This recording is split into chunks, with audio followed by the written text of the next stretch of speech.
right, what's going on? How we doing, Tim? How's it hanging? I don't know how to answer That's that. an intro. That's a good How's one. it hanging? Monday. That's a professional intro there, Mitch. Oh, I mean, it's Tim Quast, Trust baby. that it is. I'm gonna That's take a all. little This break is my here. friend How about- right here. Yeah. Okay. Yeah. The How show we has been doing, all Tim? over the place here this morning. Not So, my Hey, fault. it's a Monday. It's a Monday in July, no less. Oh yeah, Good to in see you the guys. middle of summer, right? I Yes. mean, I'm sure you're having a good time out there right now, especially enjoying the good weather. Where you at right now? Where in the world is Tim Quast? In Denver. We're in Denver, and it is lush and beautiful in Denver. We were riding bikes yesterday, and I swear I'm not making this up. On our bikes, the grass along the paths was as high as I am.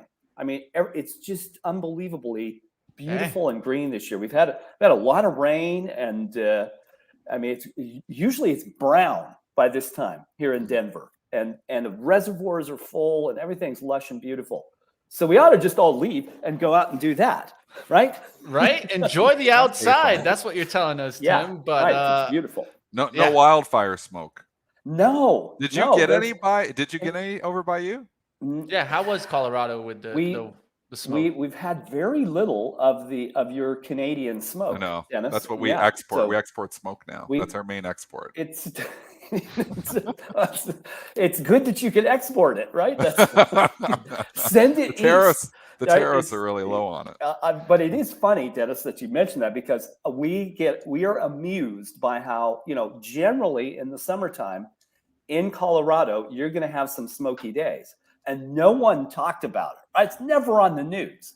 And then it shows up in Chicago and New York, and all of a sudden, whoa, the world's falling apart. There's smoke. Well, welcome to reality, East Coast. So Yep, I So you've admit that seen I'm this in not past years where you get a little bit Exactly. of wildfire smoke coming down. Yeah, right. Yeah. For sure, We nothing. deal with it on a daily basis over there. But the good thing is you're in the Sunshine State, the true Sunshine State, Tim. Let's go ahead. Let's get into the market. Let's talk a little bit about what we've been seeing. It feels like it's been all sunshine this year in the market, and we're wondering, will this ever turn around? Let's take a look underneath the data and see what Market Structure Edge is showing us. What are you seeing, Tim? Well, I'll tell you this, if you remember when we were talking, when I came back from Greece, first the week I came back from Greece, because when I just leave, right? I just leave and everything works out. But when I came back, I said, if you look at the data, the market structure data, the momentum opportunities coming out of May expirations were the best since January. And if you looked at the technical signals, there was no indication that the market was going to do very well from the middle of May to the beginning of June. But the data showed it. The data showed it. So that's my setup for. I'll show you what the market structure. If you haven't tuned into this before, I think of this as the behavior of money behind price and volume, the mechanics of the market. There are rules and regulations and processes, the way that the market works, and that to me is crucial. It's crucial it's what Dennis and Joel, and Mitch, you guys know. It's the mechanics of the market that actually determine what's going to happen. So as of this, July 10, here's what the data look like. The broad market sentiment is 5.6. 5.0 is the bare minimum, so it's fine, right? That's not bad at all. Momentum, the momentum portfolio, looking for things across the, call it 3,500 stocks that comprise the national market system in the United States. There are 4 that show up as a momentum opportunity. Coming out of May options expirations, there were close to 30. There were 35 in that portfolio in early January. So, and that's how you can trade momentum. And how do you trade momentum? Well, to me, this is from a market structure standpoint, you want supply-demand imbalances, and you want to take a piece of volatility. That's what you're after. You can't just go trade volatility with no idea what the supply-demand balance is, because you will get caught out. Citadel knows more than you do. So the only way that you can turn the presence of Citadel in the market to your advantage is to know where the supply-demand imbalances are, because then Citadel will fill your order. If not, they won't. Your trade won't get filled. But right now, Mitch, this is the answer to your question. There are 4 in momentum. You cannot. What are they? That you can't, and I'd like to use one of these as an example, actually, of how to trade momentum. But these are it. Yeah. There's Carvana, believe it or not. Wow, that stock has been there going. we go. It's Kenny Glick, buddy. That's a Kenny Glick pick. He gave us that last week, I think. I wasn't on Monday because Tim would have been here when Kenny was on CVNA. He was actually complaining about it that hadn't gone yet, but boom, Kenny all over that one. And realize it's a challenging trade because volatility in Carvana is nearly 10%. So, you know, how do you trade Carvana? Well, if Carvana is down 5%, that's half of the volatility. If you and you could, you know, put with a stock like this, you have to put your stop further below that, and then you have higher risk, but you'd have to put it a good 200 basis points below that. So if the price is 29.5 and you buy it down 5%, so what's the math on that? Call it 27.85, right? Something like that. So then you put your stop at 26.85. But that's a pretty big risk. But there's a very high probability that today, tomorrow, or the next day, mathematically, we study this math. Very high probability that you can make 2, 3, 4%. Stop thinking that, we're going to go make 100%. That is not how the stock market works. That is the way to poverty.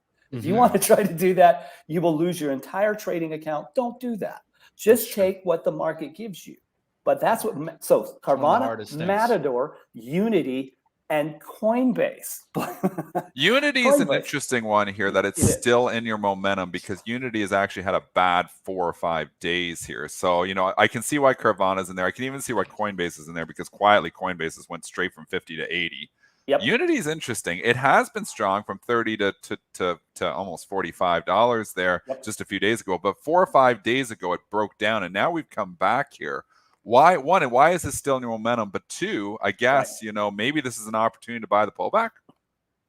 Well, here's how I think about this, Dennis. And by the way, what you're looking at is closing price. That's the gray part of the graph. Demand is the green part. That is an algorithm that's just metering buying and selling by everybody, and the effect that it has on midpoint prices, because call it 90% of trades are derivations of midpoint. So how prices behave relative to midpoint is a big tell on what everybody's doing. And then supply is short volume. So if supply is falling and demand is rising, the opportunity to, no matter where the price closes. I mean, I traded CRM. I traded a bunch of stuff last week. On the worst day, Thursday, Dow down 500 points. I had a very good day because I don't care where it closes. I only care. There's only one thing that matters: entry. If you have an entry, the exit will take care of itself so long as your exit is, call it 2%. If I'm after 2%, I really don't care where Unity is going to close. What it's telling me is that I have a very high probability of making some part of 3.6%. Well, it's very good. You know, I've running our internal model, just an internal model with our data. And we set some criteria, including risk management. When should you be in the market? When should you be out? That portfolio is up 37.2% through June 30 this year. So and it does this. It says, take 180 basis points of Unity and do that over and over. Don't chase. I mean, when everybody owns NVIDIA, that's great. But when everybody goes to sell NVIDIA, it will not be great. So you have to realize there are other ways to approach the market. Long story short, there's not a lot of momentum in the market, but you can still trade it this way. All right, so let's take a look at where the money is going, right? Because it's not necessarily where the puck is today, but where the puck is going to be tomorrow that matters, right? Yeah, so let me do this for you. So this is taking the edge data, each of the sectors, right? So there are 11 market sectors, and looking at all of those stocks and what percentage of them are bottomed from a demand perspective, Which of them are, how much are heading down, how much is topped, and how much is up? Well, if we just look at the up, 60%, 61%, you would say, well, the money's going to energy and real estate. That's where it is. You know, that's good to know. Notice Matador is 25% of the momentum portfolio, 1 of 4, and it's an energy stock. The trouble with this is that this can be consumed like that, because put those two together and they're 6% of the S&P 500. So in a single day, BlackRock could consume all of the alpha in energy and real estate because they'll consume it. All of a sudden it's gone. So by Wednesday, this could no longer be the trade. But right at the moment, you look at this and say, well, if I'm following BlackRock, it's going into energy and real estate. You say, well, there's no sense in that whatsoever. Who cares? That's not how the market works. The market is not driven by the drivel that you hear all day on CNBC. It is not bottom-up fundamental analysis. Equities are a product. That's what they are. They're an ingredient in recipes called balanced target date asset allocation models. And at the moment, the thing that is available is energy and real estate. Okay, that's where it is. Again, it could be gone by Wednesday. All right. Now, of course, one thing that we need to know is, how do we trade this environment? You know, no matter what the market does here, Tim. Well, I'll tell you, and here's to me, if you had to say how you trade it, is just what I told you. Like, if you want to go trade Coinbase, buy it when it's down half its volatility. All right. And take 2 or 3%. But can you do a setup for us? You know, just using your system on Coinbase, because it's obviously a momentum stock and it's had a lot of momentum. I'm sure, you know, buying dips on Coinbase has worked tremendously well over the course of the last 3 weeks, because the stock has went from 50 to 80. Set us up just, you know, the stop loss, you know, and the probabilities, and how you actually would set up this trade in COIN using your Market Structure Edge product. And I traded it. I traded it several times last week. Excellent. It's dangerous because it has a lot of volatility. But sorry about that. So here's the deal. There's demand. Notice demand is just slamming into the ceiling, and supply has diverged. Yeah. That tells you that Citadel is more likely to fill a rising order than it would otherwise. So now let's get to the setup. I'm going to go look at it in the momentum portfolio, and I'll show you exactly what I do with this. So if we go over here, the first thing I'm going to check is the volatility. How much and volatility is merely the rolling 5-day average of how much Coinbase moves from high to low every day. So if it closes at 78.72, that's where it closed Friday, and it has 6.7% volatility. So I'm going to say, if it's down 5%, this is what it was last week. It was down almost all of its volatility. So then I buy it there. If it's down 6% from 78.72, do the math on that. Call it 75 and a half, right? Sure. Something like that.